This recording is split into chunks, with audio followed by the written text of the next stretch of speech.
Ton problème, à toi, oui, tu as un problème. Peut-être pas au courant, mais je vais te le dire. Tu as un problème.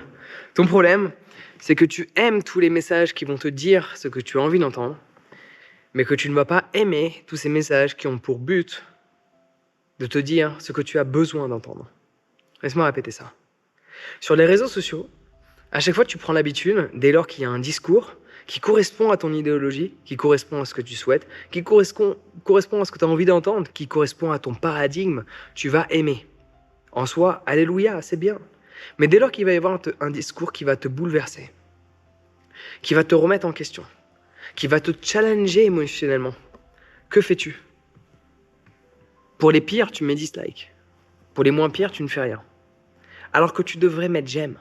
Parce que tout discours qui va bouleverser ta réalité a pour but de la changer.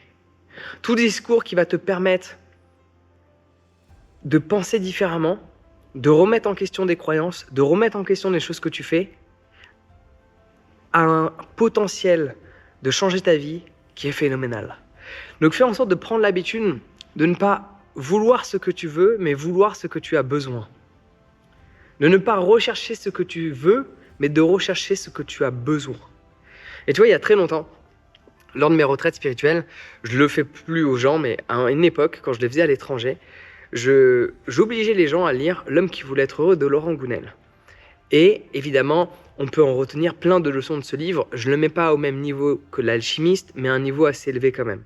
Ça fait partie de mes romans spirituels favoris. Et ce qui est intéressant, c'est que il y a quelque chose que moi, j'en ai retenu qui est extraordinaire dans cette histoire, que je ne vais pas te spoiler, ne t'en fais pas, que la plupart des gens ne retenaient pas. C'est exactement ce que je viens de te dire. Lis ce livre, je te spoil pas l'histoire, mais justement, il y a un homme, il va à Bali, il veut rencontrer une sorte de chaman baliné, si tu veux, pour simplifier l'explication.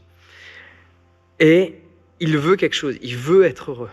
Donc, en gros, il demande, il y a tout un scénario, plein d'histoires, il veut être heureux, donc il lui demande comment le faire. Et l'individu en question de l'autre côté, ce chaman baliné, c'est pas des chamans, mais c'est plus simple. Ce chaman baliné ne lui donne jamais ce qu'il veut. Il lui donne ce qu'il a besoin, quitte à se comporter d'une manière spécifique. Et les plus beaux enseignements dans la vie seront quand on te donne ce que tu as besoin et que tu ne les rejettes pas. Parce que quand on te donne ce que tu as besoin, par définition, ça va te challenger. Mais si tu les acceptes, si tu acceptes le challenge, quelque chose d'extraordinaire va arriver.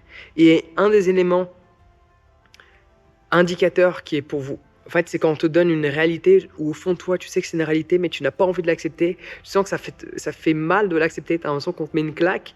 Tu es challengé émotionnellement. Là, il y a de grandes chances que ce que l'on t'apporte à travers un discours ait un besoin.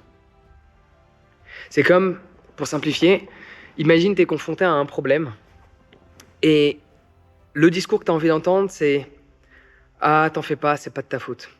T'en fais pas, moi aussi je suis passé par là, les choses vont changer, voilà, faut juste accepter, on fait tous des erreurs. » Peut-être le discours que tu as envie d'entendre, c'est bien, c'est peut-être un discours réel aussi. Mais le discours qui te ferait un réel besoin, c'est une personne qui te connaît et qui te fait réaliser que putain, c'est la 4e fois que tu te comportes comme ça. T'en as pas marre de créer les mêmes problèmes? Il serait peut-être temps de changer de ton caractère, changer de comportement. Ça, c'est dur à entendre. Mais pourtant, ce serait peut-être ce que tu as besoin dans ce scénario particulier. Parce que ça va te permettre d'éviter de recréer une situation que tu ne veux pas vivre. Parce que dès lors que tu revis la même chose, que tu commets les mêmes erreurs, que tu expérimentes les mêmes situations négatives, que tu ne cesses de critiquer, le problème ne vient pas de là-bas, il vient de là. Et quand il y a une personne qui vient te le dire, généralement on a tendance à la rejeter. C'est pour ça que dans notre quotidien, la plupart des gens ne parlent pas sans langue de bois. Ils parlent justement en légèreté constante pour ne jamais dire les choses telles qu'ils aimeraient les exprimer. Des choses qui, pour le coup, pourraient considérablement changer ta vie. Allez, ciao.